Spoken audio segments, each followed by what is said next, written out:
There we go.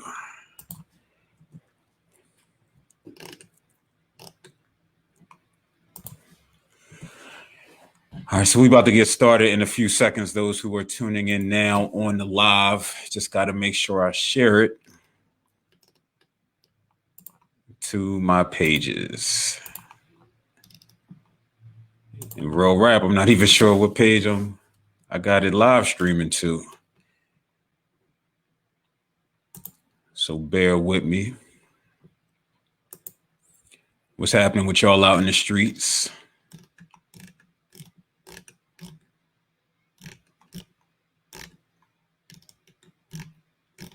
All right, it's not there. So it must be on my personal page.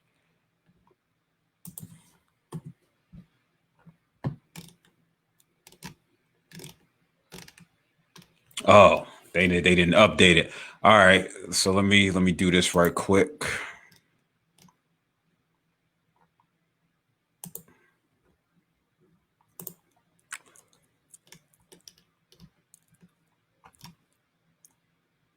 And we got one more share to do.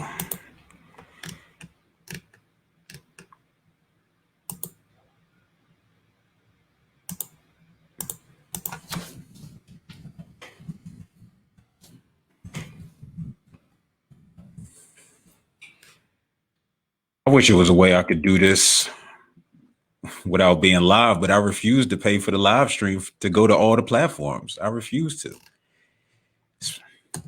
Y'all need to figure out how to loot these places. So peace. I am Phillip Roundtree, and you are tuned into the June 1st edition of Rhetorically Speaking. Listen, man, shout out to the people who are watching on Facebook. Shout out to the people who will be watching on YouTube. Make sure you hit that subscribe button. You know what that'll mean to me in a couple of years if I'm able to manifest a few 100,000 followers, right? Again, we could save that spiel. We're getting right to it, man. We're getting right to it. We're going to be having a conversation about what's been transpiring here in America and abroad when we talk about the idea of the aftermath of protest, right? What's happening with the aftermath of protest? Because right now we're in the midst of protest. We're in the midst of rebellion, and it's a beautiful sight to see. But we want to have a conversation about what's happening then, what's happening now, and what we see happening in the future, and which all stems from the heinous murder of George Floyd that took place 1 week ago. Last week I was on air and you guys were watching Kaise Layman, Derek Harriel, Al Latif Farmer, Zane, the professional dancer, who's having some technical difficulties, so he can't get in right now. But hopefully he's able to make it in. And in the midst of this taking place,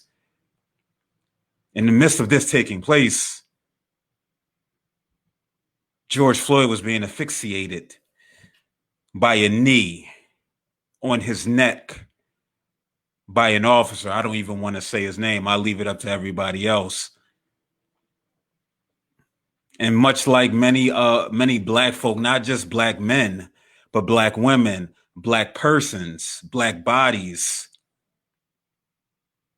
he died at the hands of the oppressor, at the hands of the police. And so I wanted to have this discussion because I haven't fully been able to grasp my thoughts around the situation when it comes to the trauma, when it comes to what justice might look like. So, on Mondays, we have the hashtag You Good Man Men's Group. Shout out to those brothers who participated an hour and a half ago, but now we're bringing that conversation to Rhetorically Speaking. So I will be bringing on screen the brothers who are participating. We have Jalil Mustafa Bishop. We have the one and only Angelo, only one Loso. It's been a minute since he's been on here. Shout out to the brother. And as always, and we already told him, listen, you're the spokesman for white people today. And that's the good brother, Michael Olnick, man, who's a good friend, who's becoming who was somebody I was cool with. And now we seem to start to become getting closer, not in relation to just this, but just how we see the world and how we can be supportive of one another. So I salute you, brothers, for taking time to join me today. And we're going to get right into it, man. How are y'all feeling?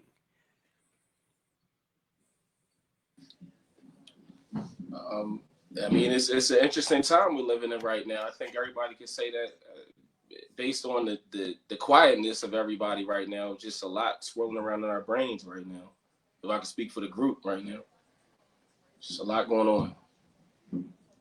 Yeah, I'm drained. You know, I was out this weekend, you know, protesting down in Center City. We had some action pop off over here on, you know, 52nd and Market in West Philly. And then, you know, on top of all that, just another instance of just anti-Blackness, dealing with the way that white people like to play stupid about white supremacy. That's also another thing that's draining. So I think a combination of those things, you know, take a lot out of you. Word. What about you, Mike? How you feeling? Yeah, it's I too am sick of hearing white people say I'm shocked. Mm-hmm. Every time I hear a white person say I'm shocked after someone in the community of color is killed at the hand of the police, I just wonder where they've been, because it's been going on. And yeah, I mean, I think it's boiling over right now, especially in a city where like the police department bombed houses not that long ago, right? So like there's a reason why it's bubbling over in this city the way it is. There's a history of police brutality in this city. Word. And shout out to you, Zane, for joining us. We're just talking about how are you feeling right now in the midst of everything that's transpiring. I think, you know what I mean? I'm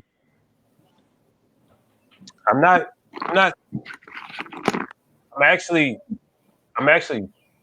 feeling fear. I'm feeling a couple of different things. One, like I work for, my day job is ShopRite. I work in two of those places have been ransacked. And I think we've been having this conversation. I understand that I understand the rebellion side of it. And I'm not really angry, but I think I fear the trajectory. I think that's what it is. I feel like this could move into people's houses. The anger and the frustration could really escalate to a point where we don't recognize anything. I think we don't recognize it now, or we do recognize it now, because historically this has happened before, right? The young brother in our other conversation was, you know, not really putting the pieces of the past with the present, as well as I think we could, and definitely historians could do it way better, you know, than I could. But at least I have aunts who lived through this. My aunt in Newark was telling me about the riot in Newark and how it took them 40 years and 4 mayors to get the city back to any kind of livability state. And so that's what my fear is. Like, you know what I mean? And I'm just trying to process that. It's not like I'm fearful my person, but I'm fearful of how far this could actually escalate, because Black people got guns and we know that, right? We know that. We haven't even seen what the possibilities are. And I'm not sure that it shouldn't happen. That's what I think also scares me. Yeah. Yeah. You know, I think I can echo the sentiments of all of you, where there was a period where I just didn't know what to feel, right? I was numb. I was detached emotionally from the situation, which can be a healthy coping mechanism, honestly, because if you continue to ingest all of the violence and the trauma and the harm, it can negatively impact you. But I do know that it will manifest itself, because the body does keep score. And so when I'm seeing the imagery, even if I'm not watching the video and I call myself reading the story, and then I see the picture, then I see the pain of my brethren, of all races and ethnicities who are expressing themselves, that's all coming into my person and it's not leaving. right? And so there's a disconnect that's happening, which is a good thing for that moment in time. But I have to have that awareness to be mindful of, okay, Phil, it's going to manifest itself some way, somehow. Thankfully, I do have, rhetorically speaking, I do have hashtag you good man men's group. I do have the podcast to be able to vent. And what I was noticing once I took a step back, especially on Friday, was I started to see this anger and frustration stemming from fear starting to accumulate, because I don't do rhetorically speaking on Fridays, Saturdays, and Sundays. And so that 1 hour I get to talk my ish and express myself. I didn't have that outlet. And so what I had to strategically do was I had to take the Facebook and take the Instagram and to really start posting my thoughts, which was a good thing because it allowed me to emote and get it out. And so I'm just, again, feeling these same emotions that everybody else is feeling, because it does impact us one way or another. What fast forwarding? Matter of fact, I'm not going to fast forward right now. Just getting back to your feelings with regards to the specific incident when it happened, and when you learned about it. What were your thoughts? Because I think at that moment in time, we had that F Karen mentality where it was Amy Cooper and Christian Cooper in that situation. It was just like, yo, F Karens, they dumb, and it's something we could potentially make light of just in a way to cope, right? But I think when this came down, as the young folks say, that hit different, right? That hit different, and clearly the aftermath of that specific trauma hit different. So just again, tapping into your feelings when that happened. What were you thinking, feeling, when it came to that situation? And again, and this, I know, Jalil, this is your first time on. It's just like the group, you know what I mean? We just hop right in. Because again, this is a glimpse for people who weren't on that impactful hour and a half that just took place with the 20 brothers who were on there. They get a glimpse and just to see how we are. And I don't want to plug it, but I'm going to plug it. I just released this, this new line of T-shirts on my website, Quantify LLC, and it says Men Feel Too. Right? It just men feel too, because that's what this is. This is them getting a glimpse to see that, yo, we feel too. Whatever idea, imagery you have about us, nah, that's not the complete story. So, with that said, go ahead, brother. I'll let you hop in. Yeah, I mean, I think I don't know. I mean, a part of me has been, reflecting on how long I've been angry around, police violence and killings. And I feel like it's been so long now that I don't know if this moment has made me more angry than I already been, around just the constant, killings that become high profile, and also the ones that you may hear about locally, the ones that you may hear about that don't get national attention. I think what also I've been feeling a lot right now is this battle that's happening, I think, within, across society, but particularly within the Black community, of just, the peaceful protest versus the riot versus the looting. And I think so much of that is showing that we don't have a historical context to understand movement building. We don't have a historical context to understand, what does it mean to build power, then make demands. So all those things that give me just feelings, I think, of anger, of anxiety, but also it's a lot of glimmers of hope, things that are inspiring, I think, that are happening in this moment right now. But it is scary. It's scary because you don't know what's coming next, what this is going to lead to. But what I keep reminding myself is, in a lot of ways, we already were scared. Like, we already were scared in our interactions with police. We already were scared for, our brothers and sisters anyway as they were navigating society. So it's like that fear wouldn't go away if we stopped doing what we were doing. So I've been, meditating a lot on what that means. Word. Anybody else? Mine was sadness. I think I saw that, man. I can't even remember where I was, but I just remember feeling like really, really sad. Like, you just can't believe that white people can get away with what they can get away with, to execute a man in television, on have to be repeated on the news, and have them take so much time to do what they're supposed to do. But in that moment, I just felt this overwhelming sadness and the reality of this.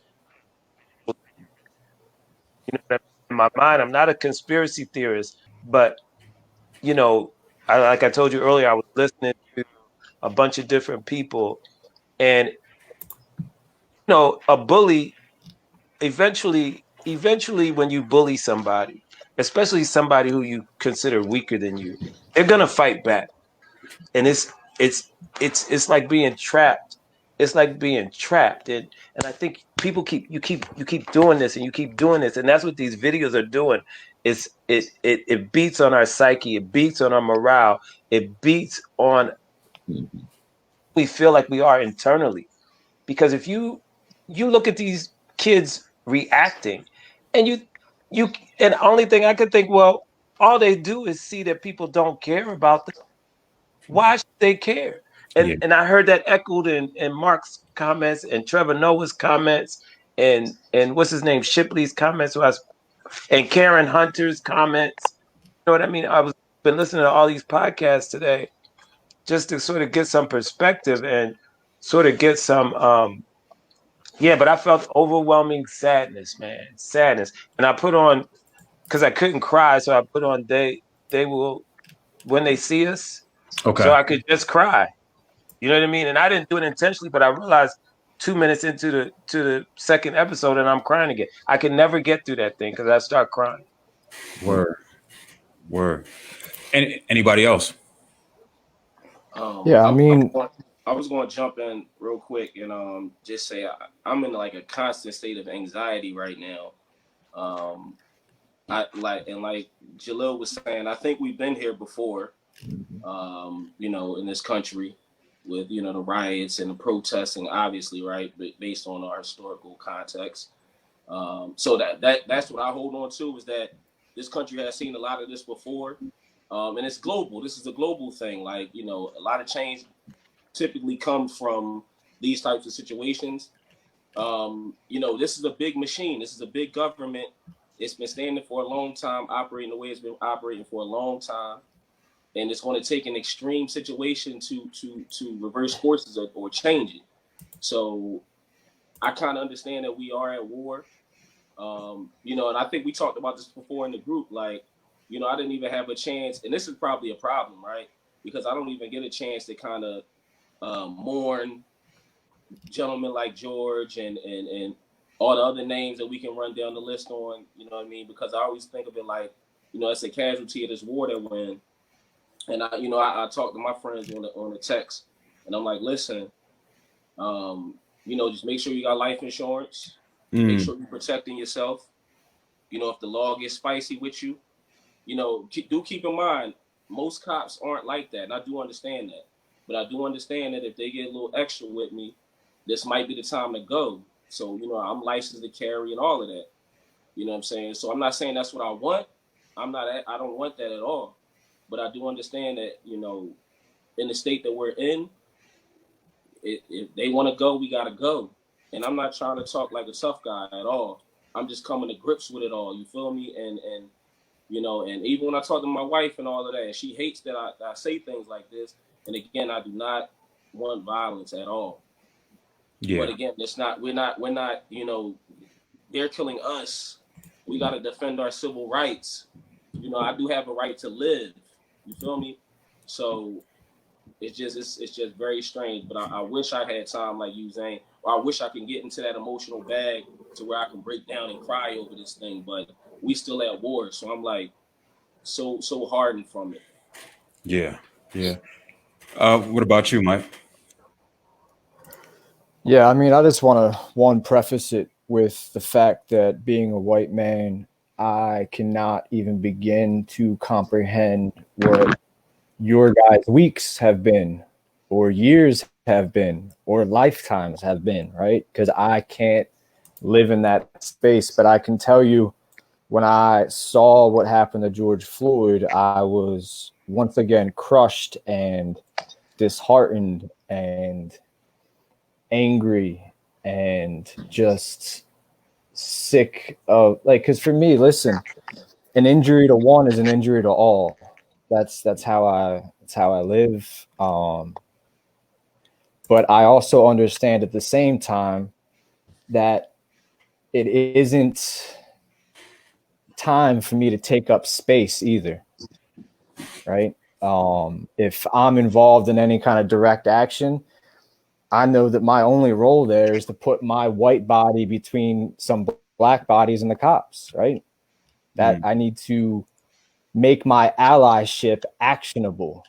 I need to, like I have been, call out the white people in my life.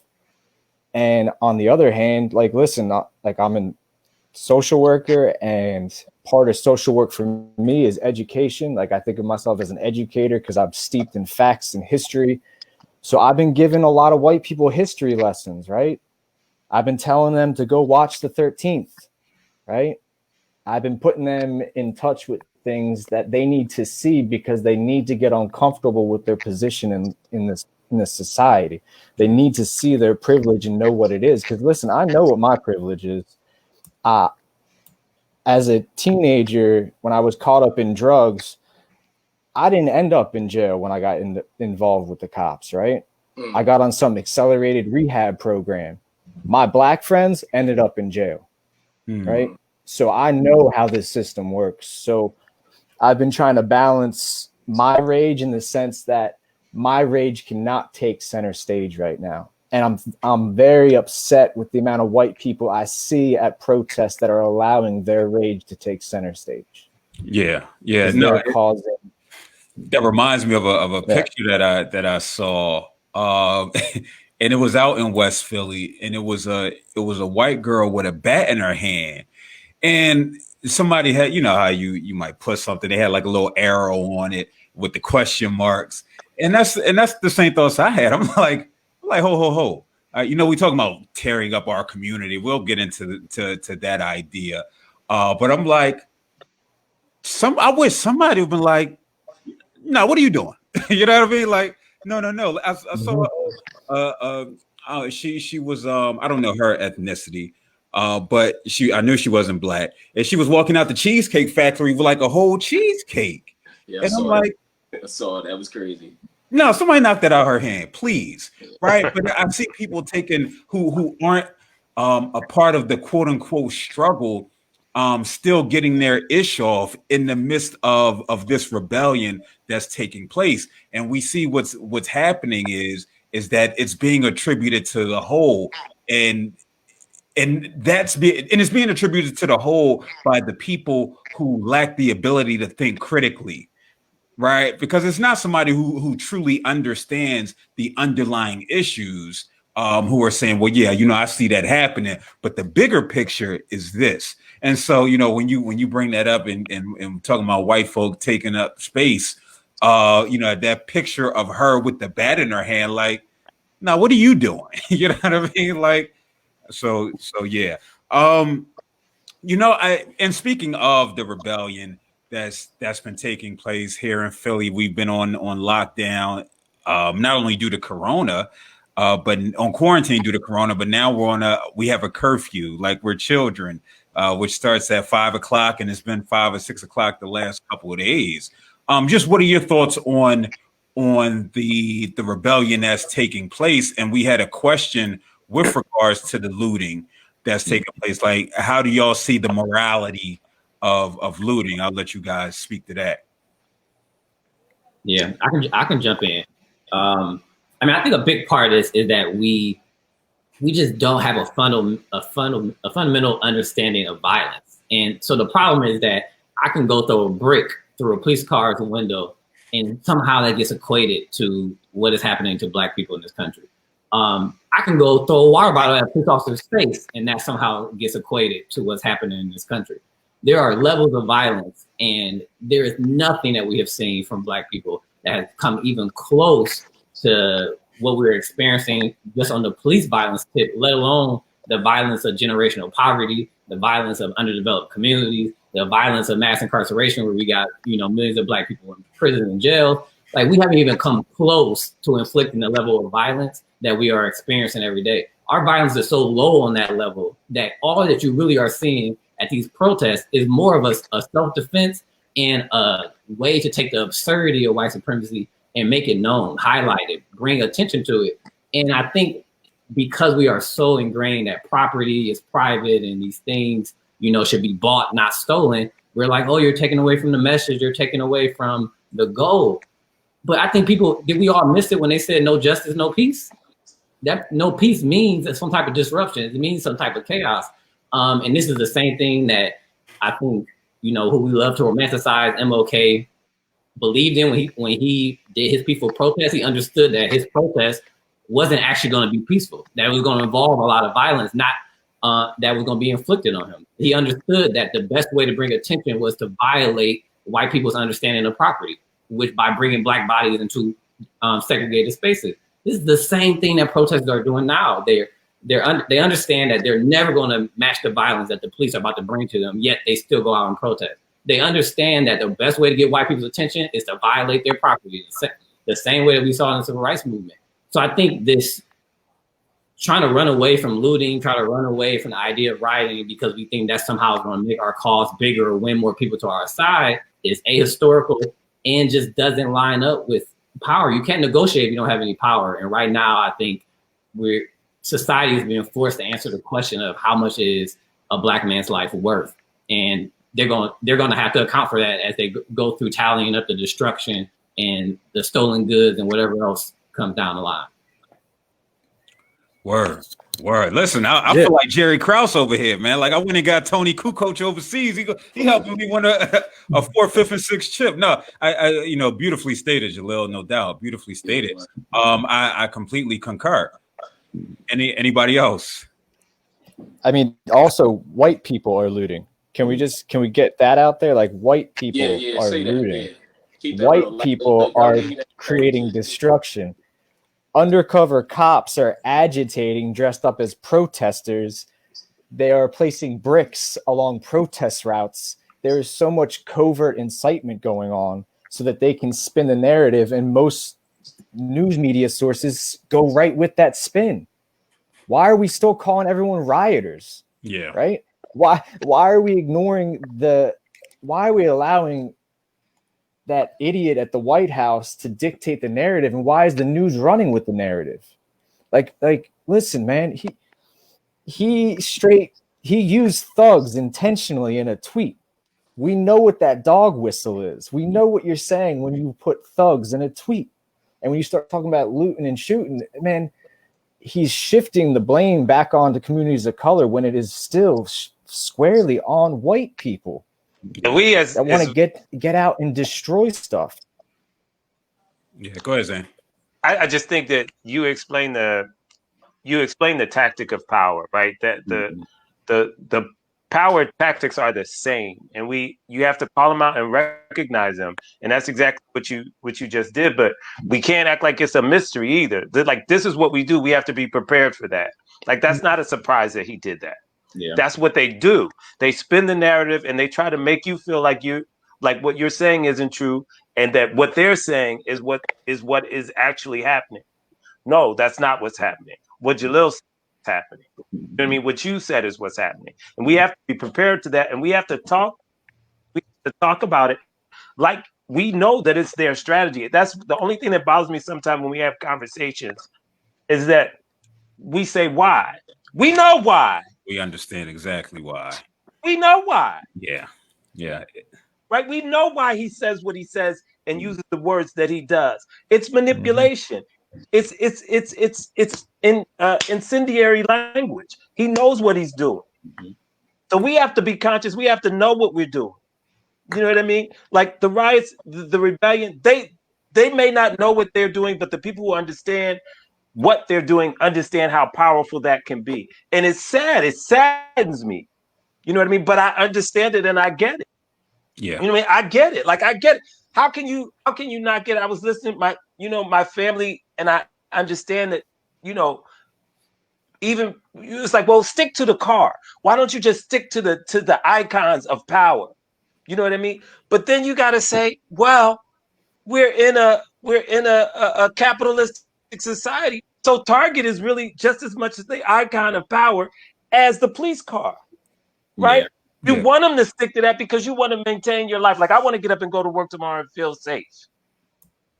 But right now, okay, I have to sacrifice feeling safe for this moment in time. I have to sacrifice that. I have to figure out how to deal with feeling unsafe and understanding that this is a necessary moment in time. I I don't know how, like I don't know where it's gonna go. I don't know how I can be of assistance. I just know I have to figure out how to help my people around me feel safe and to keep saying that I understand what's going on and not buy into the rhetoric of completely buy into the rhetoric of doesn't make sense for them to do that. Yeah. Because it does make sense if you watch that man be assassinated, be killed, be murdered, and they need to say it. They need to say he was murdered. The man did not die in custody, or he didn't Yeah, die it was murder. of he was murdered. Yeah. And that speaks to a great point, Zane, that language matters in these situations, right? When we talk about, no, it's not even kill. Kill doesn't do that justice. We're talking about murder. I'm not going to argue whether it was premeditated or not. I'll leave that for other people. But we're sitting here talking about the idea of somebody being murdered in cold blood. What we're talking about, and I received some pushback on it, was, yes, it was a black man, right, who was murdered in cold blood, but it's also an attack on blackness, right? And that happens across the spectrum. And so when I see the protests that are taking place, I'm like, yes. But then a part of me is frustrated for those who only view it from the lens of it being about black men, as if we're in the midst of some trauma Olympics, right? Because what's going to be taking place in September is the war on blackness, the war on poverty. When we talk about these kids going back to school and there's still being asbestos in the schools, and so they're being asphyxiated by asbestos. What we saw was an acute situation. Now we're seeing long-term exposure of the same exact thing, right? We're talking about the black women who you just now start to see Breonna Taylor protests coming about because it took a black man, right? So they get the silver medal. Maybe we'll see some protests with regards to non-binary folk and trans women and trans men who've been killed. Maybe they get the bronze medal, right? When it comes to this idea of trauma Olympics, when we need to see that it's an attack on, yes, in this situations, what we talk about a lot of police brutality, black men, but it's an attack on blackness. I bring up the idea of rape culture and black women, right? Now, again, an attack on blackness that's perpetrated by everyone, right? That's perpetrated by everyone, and there are survivors of malicious acts, not only by white folk, but by us as well. And so, when we start to talk about things like the wealth gap that exists, right, that's an attack on blackness when it's 19,000 to negative $200, the disparity that exists. And so I think in the midst of this protest, yes, it's about George Floyd, but we also need to recognize that we've been on slippery ground for a very long time. And like you said, these businesses like Target, like Gucci, like Louis Vuitton, they represent an ideal and a capitalistic ideal. That's why I had no problem stealing from Walmart, right? Because I could justify that in my mind, knowing that they were the cause of a lot of closures for small businesses. When I think about small businesses, I do empathize with them, right? I'm not going to ask the black small business owner, how black are you, right? I can't ask that. Are you just a black person who owns a small business? Or are you a black person, a small business owner who's black, who's out here providing something to the black community? Again, I'll leave that for somebody else to have that conversation. But what's happening is, and what you weren't aware of in your midst of fulfilling the American dream, was that your foundation was faulty. Right, you were building a small business on faulty ground, on racist ground, right? On the oppression, on a society that was built off the backs of people. You didn't know that, right? You might be oblivious to that. And so when things happen like this, it's just like, nah, everybody could get it. Right? Everybody could get it. Because I swear I say it every show, it's bigger than Nino Brown. This ain't about y'all. Right? You see the people who going and getting y'all Air Maxes. I wear a size 13. You going to go, stealing the iPhones and what have you. Listen, that's just a byproduct, right? Because again, we're talking about people. We're talking about people who do have free will, and you're always going to get those individuals who participate, who not about the cause, who are worrying about self. You get that everywhere, right? So it's important that we are reminded of what the goal is, and it's us. It's up to us who have the education, who have the awareness to say, nah, this is bigger than that. We know this is happening, but we need to focus. I saw a young sister, and I ended up engaging in an hour-long battle with a few people. I used a few choice words, and I had to be mindful that for people who've experienced trauma, if you use certain language, you're going to turn them off, right? They're not going to be able to truly grasp what it is that you're saying. But they had this picture of this young sister, had to be late teens, early 20s, and it said, "We are not our ancestors. We will fight you." And I'm like, you've never read a book. And clearly you've never read a book with regards to anything that's taking place prior to you. Because if you did, you would have the awareness to recognize that, first off, it was people giving it up left and right when we talk about the physical aspect of it, but how mentally, quote unquote, strong and tough you have to be to endure, right? To endure these type of things so you could be here. You know what I'm saying? And so again, when we talk about that generation gap, I don't blame her. I blame her old heads for not giving her proper guidance, right? To let her know, to say, young sister, that's a slap in the face, because they couldn't punch back. The reason why they couldn't punch back, potentially those who chose not to, wasn't because they were quote unquote weak. Because no, they wanted you to be here. They wanted to be able to birth some more black babies instead of being taken to the forest and lynched. So when you say you not them, yeah, you're right. You aren't. And so it's important for us to be able to have these conversations, and encourage reading and be at the forefront of movements like these, because the education piece is what's lacking. That's why it's dope when I see Tamika Mallory step up and they'll talk about looting. Like, y'all started this ish. You know what I mean? Y'all started this thing of looting when y'all came with the indigenous folk and you stole their land. You know what I mean? And bringing it to modern day. So, yeah, those are just my thoughts. What about you, Los? No, I wanted to just jump in and say, like, first, I think the message has been co-opted by a lot of different people, from different backgrounds and things of that nature. I think that the fact that we just came off, well, we didn't come off the pandemic because we're still in the pandemic, right? In the quarantine and all of that. But I feel like, again, like you said, the byproduct of all of this, the climate is perfect for this situation. And I think it's straight out of the playbook of the media and the powers that be, the power structure, to say, okay, we ran the pandemic play. What else did we forget? Oh, black bodies dying in the street in front of, on camera by the hands of police. So, they run that play out there. Now, granted, this is really happening. That wasn't fake. That wasn't created. But I do know that I feel like this is a lot of media spin as far as to try to galvanize a lot of people to get them moving in some sort of direction.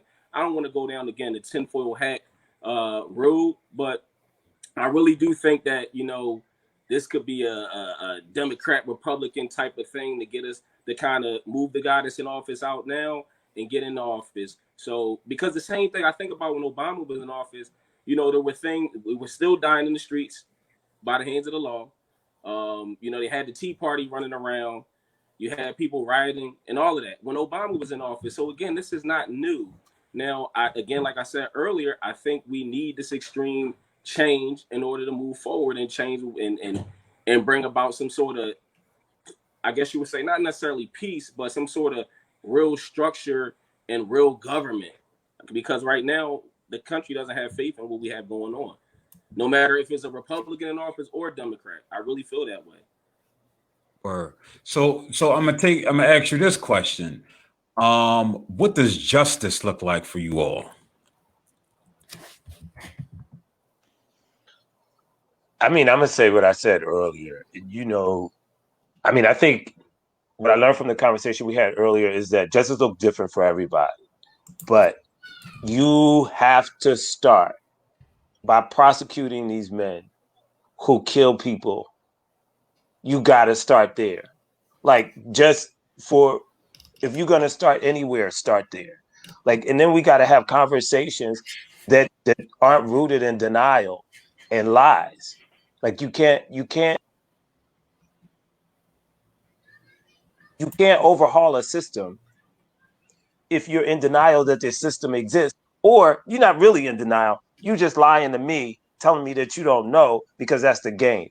That's out of your playbook, as Angelo was saying. That's how you keep me, whatever you're trying to keep me down, right? That's how you keep your knee in my neck, is that you keep lying to me and making me think that you don't know what you're doing. You know exactly what you're doing. But we have to keep pushing there. And like you were saying, you can't say that there are no agendas. People write agendas. We present the agendas. You find a way. The government finds a way to ignore those agendas. Like we have a platform. Like, you know, Jaleel put it up earlier, and that's not the only one. I mean, even Solomon Jones in Philadelphia, he has a platform. You take demands to people. We know what has to be done. The government knows what has to be done. So what kind of agitation do we have to do? What kind of political change do we have to make these things happen? But the first thing that has to happen is something that a 7-year-old can figure out. And you have to arrest him. You have to put him in jail. And you want to talk about death penalty. What about the death penalty now?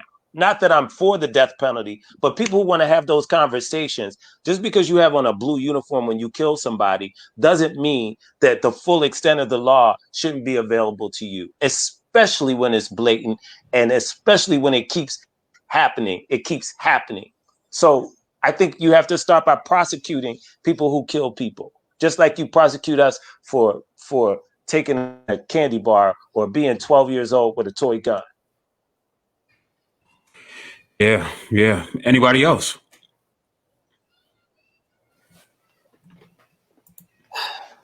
I don't know how interested. I don't know how invested I am in, you know, what happens with his charges. So, like, on a personal, like, individual level, like, I want to see all the officers involved in that killing and just kills across the country, as much as their lives can be messed up, you know, going through a trial and all that stuff, great. I want to see disruption. I want to see, you know, just chaos coming to their life for how they operated, the system they're a part of, and so on. But at the same time, I have to acknowledge that this justice system has so many times failed to ever bring anything close to justice when it comes to police killings. Yeah. And at the same time, what I worry about is that it kind of reinforces what we experience as Black people in the justice system. So if the courts and the prisons work for the police who kills a Black person, then it allows us to believe that they still work overall. That even it allows us to kind of contribute to the idea that prisons and courts and things still are this good idea, even though there's millions of us sitting in them. So I don't know. I wrestle with what that looks like, even though I want these cops to suffer something. I think justice for me is like, what's the process?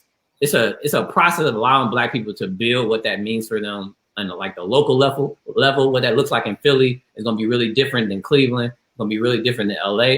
So I think allowing Black people to build that space and imagine what justice looks like in their context. And the last piece is that I don't even think you can have a conversation about justice yet until Black people are able to build some type of power, whatever that looks like. If that's, you have power now because white people are scared as hell. You have power now because you have figured out some other negotiating tactic, or you have done it through money or whatever it may be. I just don't think you can really have the justice conversation yet until you can say, I have some power. And it seems like so many people want to race to the solutions without that power building piece. And I think we have an opportunity here right now to build power. It may not look how we imagined it, but I think some power building is happening right now. Wow. If I could jump in real quick, I was going to say, as far as justice goes, I mean, when you talk, Jalil, you talk about power. I mean, I think power comes with resources, and I think the resources really line up with the reparations conversation. And I'm tired of the word conversation, period. How about that? Like, I'm tired of us talking about, let's have a conversation about X, Y, and Z. We're past the conversation phase. I think we've been going down this road long enough. Like, it's all about actions, and you know, these riots or whatever you want to call it, I call them protests, whatever. This is about actions now. Now we got to go to step 2. You know what I'm saying? Because we walk through the streets. Now what's the next step? I don't necessarily beat it. I don't think that I'm going to say I'm the guy that has the full plan flushed out. But I do know that we need more actions, and I'm okay with what's going on, honestly, because again, it's showing you that it's civil unrest. People are frustrated. So it's weird because I don't want to say I'm cool with people stealing and all of that, but like you said earlier, Phil, you know, Walmart, Target, they represent the power structure.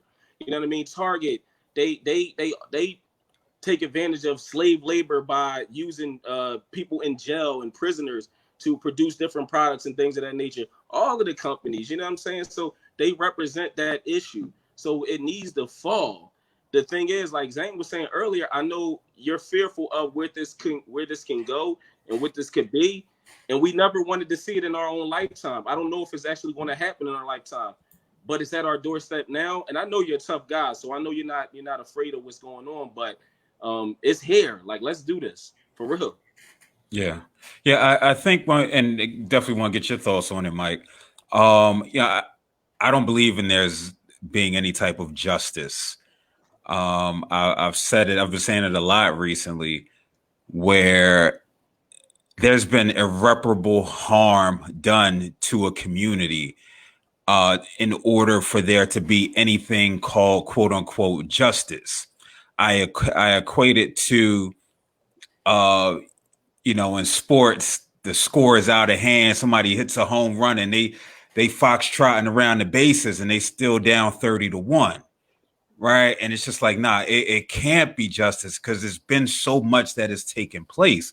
I think what I'm asking for is some semblance of accountability, an accountability that didn't exist for those 19 years that he was a police officer and he had 12 complaints lodged against him. Right. So now what I'm asking for is just a little bit of accountability. Right, which means a third degree at this point, a third degree murder conviction, because he can't get first or second degree. I'm not the legal expert, so I can't. It wasn't premeditated, apparently, so that's why. And him getting the max, which I believe might be 25 years, but I'm not hopeful of that. I think accountability looks like. I don't even know if I can even say what accountability truly looks like, because right now in this moment, it's a young black brother, a young black sister, a young black person who's being harassed by the cops, right? Just because they black, just because they fit the description, right? And so if we're talking about overhauling of systems, maybe that could look like some semblance of accountability, but that's the extreme on the continuum of harm to black folk. Murder. You know what I mean? We talking about the physical and verbal aggression. And this is why when I hear that ubiquitous statement about there being good cops out there, and I say, no. It's no good cops. It can't be good cops, right? Now, when the badge is off, you might be an okay person, right? And I know some okay people, some dope people who are police who their profession is police officers. They're cool outside of that. And the reason why I say that is because at some point in your tenure, you've either committed verbal or physical aggression towards a black or brown person that was unwarranted. You've either seen verbal or physical aggression towards a black person that was unwarranted, like the Asian bystander, the policeman, and those other cops who participated, or you've heard about a situation that is taking place, right? And so with that being said, did you make a phone call each and every time you saw that take place? Did you intervene in every single time that took place? I doubt it. Why? Because you wouldn't still have a uniform, because you would have been isolated. You would have been blackballed like Isaiah Thomas out of that system because they don't trust you. Right. And so, no, you represent a system that has for hundreds of years that has been problematic within the black community. So, nah, when we talk about is being good police officers, no, and I know some dope people outside of their profession. And so I'll leave it there and get to you, Mike. Yeah, I mean, when you bring up the idea of justice, and so I picture like that image of justice and the balance scales. How do you balance scales on 400 years of torture? How do you balance scales on 400 years of oppression? And like speaking to what you were just talking about and what Jaleel was talking about, these deaths do more than take the life of that person. They destroy families. They destroy communities. And like, yeah, they destroy power building. If there's one thing that the state has done since the late 60s is destroy the power building that was happening. I mean, just listen, like Fred Hampton's one of my all-time heroes, right? And they killed Fred because he was so dangerous because of his power building abilities. So I do agree with the idea of like, how do we build up communities that have just been continuously broken in, like, they go to the same game plan, they just tweak it a little bit, right? And so for me, as far as like what's my role in that, my question's always, how do I leverage my privilege for the gain of others, right? Because that's the only thing I can really offer from that idea of justice. And because listen, the white savior movement is just as dangerous as anything else, right? That like I've met people in social work that think they're the great white knight here to save communities of color, and that's not the way to go about it, right? And I think if we're gonna get anywhere close to some semblance of justice, the system has to change. How that happens, I think direct action, mobilization, that kind of thing. It's just the only way we're gonna put pressure, and probably like economically. Like, I don't get angry when I see broken bank windows. What do I care about a bank? Yeah. What do I care about Target? Like, yes, smash the structure, because like, listen, white supremacism is baked into capitalism. It's in there. And if we're not working towards equity when it comes to resources, we're not going to get any kind of power building. We're not going to get any kind of balancing of the scales. And like, white people need to show the fuck up. Like, I don't know how else to say it. Like, if like, listen, I've been watching India Moore like nonstop post things, right? And all her fans that are white from the show Pose are all getting upset. Like, why do you constantly got to be talking about this? Listen, if there's any white people out there that are taking part in black culture and you're not willing to like stand up and defend the people that have created that product, then what the fuck are you doing? I don't know how else to put it. Like, they need to see how you can't take part in reaping like the beauty that's created in the culture and then not be there to defend it when someone's trying to destroy it. Simple as that. Yeah. Go ahead, Zane. Hey, Phil, I'm also. I'm sorry. Go ahead, I Lo. had a question, but I'll wait. No, I was going to say, I mean, after everybody was talking and everything like that, I just wanted to ask a question to the group. Like, are we searching for something that's unrealistic right now? Like, because as everybody was speaking, I'm just thinking of, do we even have a point of reference to go back to where, you know, this utopia existed, or, you know, this equality existed? And again, because we're on the call, I could just be missing it right now. But is this even real? You No, like but Mike, you were talking about white people stepping up and all of that. Is that even a realistic thing to happen? You know what I mean? Like, I don't know. but if Go ahead, Zane. I was so two things. One, I was going to say, if you think about it like it's something that's supposed to be, like whether we're in an experiment, right? So the end game is a process, right? There's no space on earth that is utopia yet, right? And I'm not excusing America, but this is our particular challenge, our particular, Yeah. Yeah. you know what I mean? This is our particular version of what it is to be human, right? Because let's be clear that unless you live in a completely homogenous society, and even in those homogenous societies, they find enemies, right? And there's some kind of journey that we're on. So I think you're right. Like it's not something that we're going to arrive at. You know what I mean? We're not going to arrive at a perfect space, but we have to try to get to what we know is right somehow.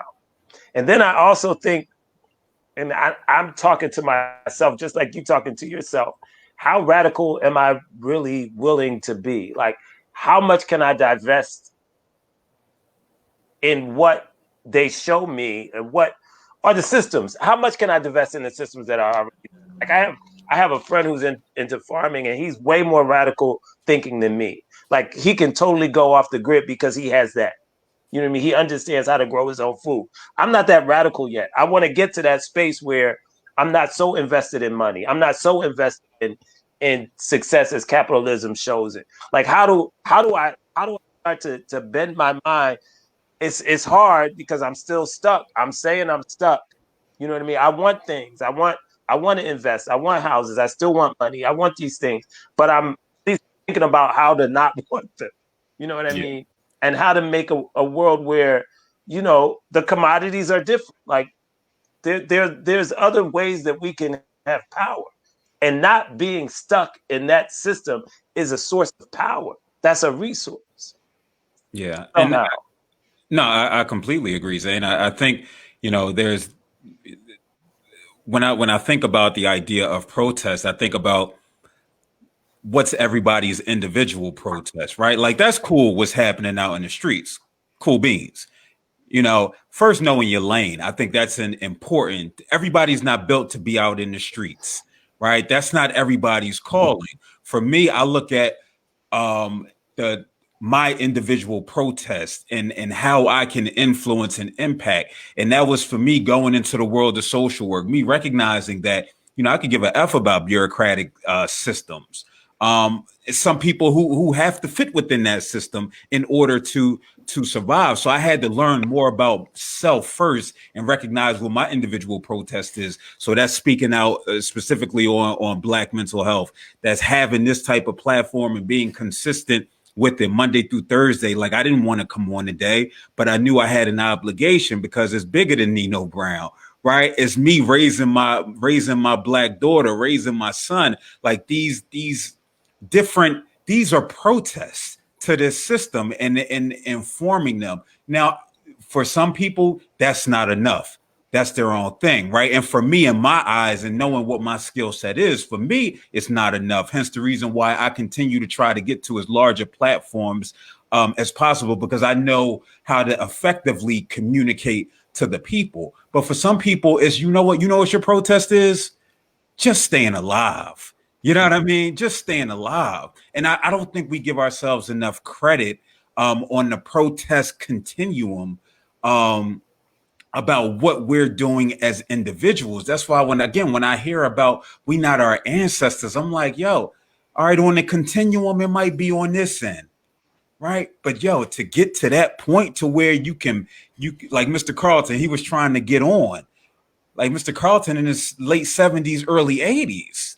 That's protest right there. That's saying, yo, I took your best shot in so many different ways, and I'm still here. Right. And now when we talk about, you know, solutions, which I want to get into, I start thinking about, you know, we talk about the assault on the Black body, but it's the assault on the Black brain. I saw a post that said, you want to see white supremacy and the impact and influence of it? Go look at everybody posting Martin Luther King quotes as if he was the only person that was out here during that time at any point. So we talking about the educational systems. What are they teaching our black and brown and white babies and Asian babies in our educational system about black folk, right? Again, this assault is taking place in so many different areas. And when we talk about the idea of solutions, maybe if we start teaching about Fred Hampton, the first time me truly reading about Huey Newton was the last 2 weeks and me reading his book, right? If I learned about that in third or fourth grade, if I had a black teacher before I got to fifth grade with Miss Gilliam and then in eighth grade, and then I didn't see one again until college. You know, again, these are individual protests to a system. And shout out to my high school black teachers because I did have some. Shout out to Sticky Stars. But again, if I had more representation throughout this journey, right, in the field of social work, you know, me and Mike are anomalies. We stand out because we're men. I stand out for sure because I'm a black man. And so the more we can get into these spaces and educate truly about what that looks like. I look at the field, the profession of social work with a side eye like a mother sucker, right? They talking about Jane Addams and all these different white women who are trailblazers. It's like, F all that. You know what these black and brown folk were doing with regards to community efforts, right? So again, you start pushing back on that. And so, yeah, man, these are our individual protests. And so I want to pose the question to you, brothers. What does solutions look like as we get ready to wrap up? I mean, just to like kind of piggyback on what you just brought up is, for me, it's education, right? Listen, you don't see a lot of white people quoting Malcolm right now, right? like because like you said, it's, and they always pick MLK's like a little bit more centrist quotes. They don't go to his where he's calling out capitalism or he's calling out things that need to change. And I think for me, just even though like, listen, I am a white man, but I need to have, because of that, I need to be even better versed in the history of black culture if I'm going to be in social work and really make an impact. Listen, I was at a school where, like, listen, I was the anomaly. Like, I was like one of like 2 white guys in that whole building. Shut up. And like there was a need for me to connect, right? And to be able to connect. And the way that I did that was like, I made sure I was educated, man. I made sure I understood where I was coming from. I made sure that I had a good idea of where they were going to be coming from. And like, just to like echo something we talked about sooner, I think Zane mentioned it. Listen, I didn't talk to a single black male in that school that didn't feel like the system didn't care about them. I didn't talk to a single one that didn't feel like, what's the point? They don't care. Like that, like, so if I'm going to make an impact if I'm going to make an impact as far as a social work background is concerned, I need to be educated. And then my real role is to educate other white people that it's time to step up and that they need to come to grips and they need to see what it is their privilege gets them and what it is their privilege costs others. And that's kind of like my protest right now. Yeah. Word. I think it's for me. I think it's 2 things. I think one is that, and I used to worry about how much I cared about people I have to supervise at work and young people, and I think this week has really made it clear to me that I'm placed there to be who I am in the fullest that I can be, and that means that I'm going to challenge you. And I'm going to try to put ideas in your head that I think are solutions, right? So, one, I think that being entrepreneurial is a solution. And 2, I think being entrepreneurial but thinking, and this is a corny phrase, but thinking outside of the box, not just thinking of capitalistic entrepreneurism, but thinking about how do I build my community and make it stronger? What's my obligation to the people around me? And what does it mean? What does, like, to challenge them on what does power mean? How do I use this circumstance to build my next circumstance that relates to those things, right? And at the core of that is something that's bigger than capitalism, right? We have to learn that our commodity is not dollars and cents somehow. Like we can't believe that illusion, because it's an illusion. It, and I know we're all trapped in it, and I'm gonna keep saying it myself. I'm trapped in it too. But I work on a project with friends, and it's a dance project, and we're trying to figure out how do we not do another project in the same way that we've done it before. How do we do something so that it's building 10 people up?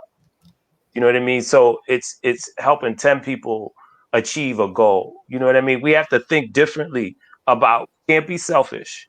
We can't be selfish right now, because the solutions don't lie in us making by ourselves. And making it, we have to define that too. We have to redefine it. We have to think differently about what our power base is. Yeah. And we gotta be really selfish. Like, can you imagine every Black athlete walked off the field or the court or the thing? Can you imagine if they did that? Man, we have to think, not just putting it on entertainers or them, but I'm just saying, can you imagine? But that's what it is, though. But that's what we're talking about. Again, we talk about the shifts from our ancestors, right? That you had the Miles Davises and you had the great historical figures, right? You had the thinkers, right? But you also had the musicians. You also had the lay people, and it was all even keel, right? Everybody saw everybody as one. You know, what capitalism has done is advance certain people, right, based off the money, and some people are dormant, and so we look at it as something I can ascribe to be at some point, and so which impacts how we see them and how we see the world. And again, they got to get they N-word wake up call, right? They got to get the N-word wake up call, and it's not George Floyd. That's not what it is. What it's going to have to take is it's going to have to take one of them. See, Cap tried to warn them, right? He tried to warn them in the best way that he know how, and still be within that system.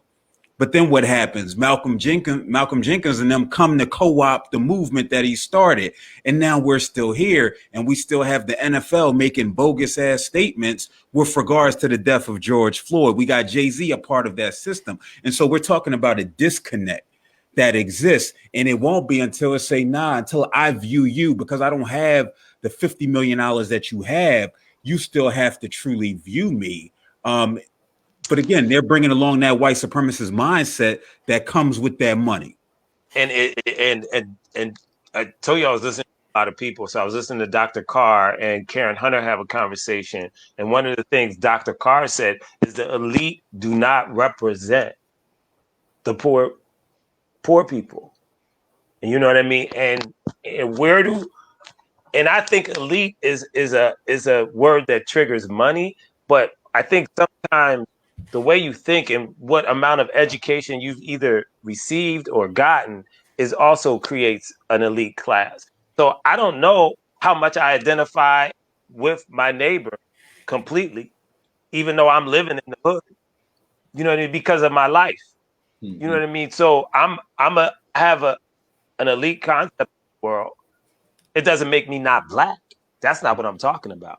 Yeah. I'm talking about the ability to truly understand that level of poverty, right? This, like, maybe it's this close, right? Because my lights were off when I was a kid. My mom didn't pay certain bills. You know what I mean? I had no water. We had to do the bucket and flush the toilet thing. But that wasn't that. There was a whole bunch of other cultural stuff that sort of could create a different way I was thinking. Like, my father gave me books. Like, that was my thing. You know, my mother took me to plays. Like, we were doing all this other thing. She put me in a desk. So it separated my class, even though I'm right next to you. So when we talk about these cats, they forget, you know what I mean? It's easier to forget. Like, how do you keep identifying with a different class, a different economic class that has a different view of the world, a completely different view of the world? Yeah, I mean, I can step in from there just on the, I think the piece about, you know, Black elites or just these different class differences. I think a part of what's important to understand, if I had to come up with solutions, mine would be more around just how do we see the issue more than necessarily what solutions to the issue. Because I think that's a part of the process. So I think one big piece is being willing to be self-reflective and say that, you know, how far away am I from actually experiencing some of these issues? And that could be based on where you live at. That could be based on, you know, what credentials you have, what type of money you make, whatever it is. And be self-reflective enough to almost be like, how suspect am I? How much? In some ways, if you're a person who has a lot to lose, it in a lot of ways starts to make you increasingly more conservative on what you're willing to risk. And I think so. That's the first question: is how suspect are you, so that you can start maybe questioning and doing some of the, you know, reflective, critical work about, you know, how much am I willing to give if I'm invested in all these different ways, if I got a retirement, a house, and all these other things. Because what we know historically is that the Black people who don't have those things, they go risk it all. They are the ones who crossed the bridge and got their head cracked open. They're the ones in the 60s who got beat down by the police so that we can get civil rights acts and get the Fair Housing Act and go buy our houses out the hood. Like but they are the ones who do all that kind of groundwork so that people who have those extra benefits, the Black elites, whatever it may be, can take off and do their thing. So some level we got to be like, how suspicious are we? Or how suspect are we just as individuals?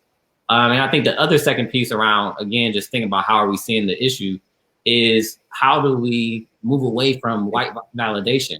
Phil, I think so many people in my generation, they have the remark that we are our ancestors because so much of the older generation keeps telling us to be peaceful protesters. So we make this association where we're like, well, you telling us to stop burning shit down, stop, you know, making chaos. You telling us to be like this watered down white version of MLK, even though, you know, I know MLK was so much more. He was revolutionary. He was way more radical than most of us are today. But when people are telling us over and over again, be peaceful protesters, it sounds like you're trying to tell us to be that white, watered down version of MLK. And I think that's where you get this moment where people are like, well, I'm not my ancestors. I'm going to do something more bold. Not knowing that MLK was super bold, not knowing that we had just a variety of approaches in the civil rights movement that was bold. So a part of it is like, how do you get away from white validation so that we can just let Black people be free in their rebellion, whatever that is? If that's what you're doing in your job and you know, doing activism in your job may lead to you being fired or you having to challenge power, that's your activism.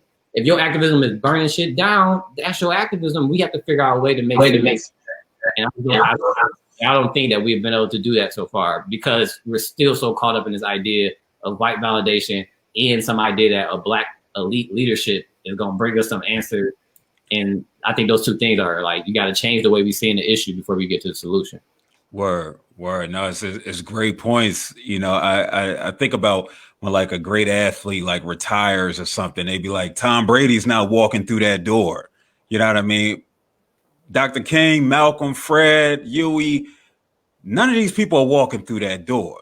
You know what I mean? And so now at this point, it's just like, all right, what can we do at this point to, like you said, you know, because a lot of it does stem from this idea of white validation that's masked as Black validation, right? And community validation. Real quick, one point, because I think this is a quote that helps me all the time. So I'm a professor, I teach. This is something I use all the time with my students. Stokely Carmichael has this quote saying that if a white person wants to lynch me, that's their problem. If they have the power to lynch me, that's my problem. And I think we spend a lot of time trying to think about white people's desires and wants and how we can change that, rather than figuring out how we can build enough power so that they can't inflict that violence and things on us. So I don't know if we can change white people's hearts and minds, because that comes from a deep place in the beginning that I don't know what you can do there. But I know that we probably can do a lot of shit to make sure that white person can't lynch us. And I think that's what we're seeing right now. It just looks messy. It looks sometimes disorganized. and it looks chaotic and it's dangerous and it's scary. But that's my goal. I don't really care as much about them desires. I want to make sure we have some power so they can't kill me, they can't kill my children, they can't kill my family. Word. Quick, Let you get a quick point in, Zane. My math teacher when I was in high school at Archbishop Carroll, Mr. Bright, said something to me. I used to do projects for him and his wife, and he would drive me home sometimes. And he said, only black teacher there, if I'm not mistaken, at the school I went to. He said to me one time, you know, I don't think that we need to live together anymore, black people and white people. And I didn't understand it at the time. But at the base of what you just said, not viewing them, and I think that's what he was getting at. He's like, remove the white gaze from my presence so that I can thrive. So I can stop that. And the only way to do it is complete separation. Word. And go ahead, Lo. You got the last word. Yeah, and that's really what I wanted to kind of bring back up from a conversation we had before. As far as sometimes I honestly don't feel like I know what it is to be black truly.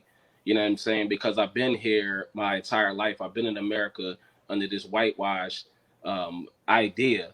So I struggle with that for one, because I literally look critically at things like, do I like this because I like this? Or do I like this because I've been told to like this? And I'm constantly battling. And I have kids. So even my kids, and I look at them critically, like, I don't want my daughter watch the cartoons and stuff like that. And I see too many white girls in the cartoons, and that makes me feel weird. So then I put that on, I project that on her, like, turn that off. And it's just a constant state of just confusing that I live in. And then real quick with the thing about this white validation with the black elite class, I think that's no different than before. Again, we've been here before. That's no different than the house Negro versus the field Negro. Again, like you said, they have more to lose, so then they get more conservative. They retreat back into themselves. They kind of separate themselves from us, and then that's the way of capital. That's the way that capitalism allows us to stay divided and stay weak. You said, Phil, you know, Martin Luther King's not walking through that door, Huey P. Newton's not walking through that door, X, Y, and Z. I'm cool with that. Like, honestly, I don't think we need any more black leaders. We don't need them to walk to the door. I think we need a code. We need a code that we march and live by, that is inside of us, that we hold in our hearts. So I don't care if you're LeBron James or you're Angelo Goodwin, me, you still understand the code that you walk through. So if you see a older black person struggling with something, you automatically know to help them or what have you. Or those young ladies that said, I'm not my ancestors, they know better than to say that because they know what that means, right? So we need a code that we can all come around and under solidarity and just own it and move as a unit. Word. Listen, man, I appreciate you all for coming through tonight to have this conversation. Again, it's necessary, but at least I know the people who I continue to have on here are truly doing their individual protests, no matter what that looks like. Because again, we got to give ourselves more credit because we are out here. We are attempting to do the best with what we have, right? We're doing the best with what we have, which is a beautiful thing. Yeah, man, my heart is heavy. Shout out to Elon Musk, who just made $770 million. You know what I mean? Within the last month or so. Props to him. I guess. Some money. You know what I'm saying? It's hard. I'm sitting here as I'm talking to you guys. I'm seeing CNN while Trump is making his go arounds, which I could care less about. I'm watching black and brown folk and you know, white allies, some of them, be shot with tear gas, be shot with rubber bullets, which took place earlier today during a peaceful protest. You know, again, we talk about the militarization of the police. That's always been happening. I could talk about it at Germantown and Ashmead Street, where they have a police van sitting there 24/7, which has been happening way before these protests have taken place. I salute y'all who are doing your part. I salute you all and encourage you all to make sure you're safe, make sure you're taking care of yourself. If you're able to help take care of another during these trying times, The revolution is being televised, and I'm glad I'm here for it. So we'll be back tomorrow, 7 p.m. Rhetorically speaking. Peace. Thank you, guys. Thanks, Phil.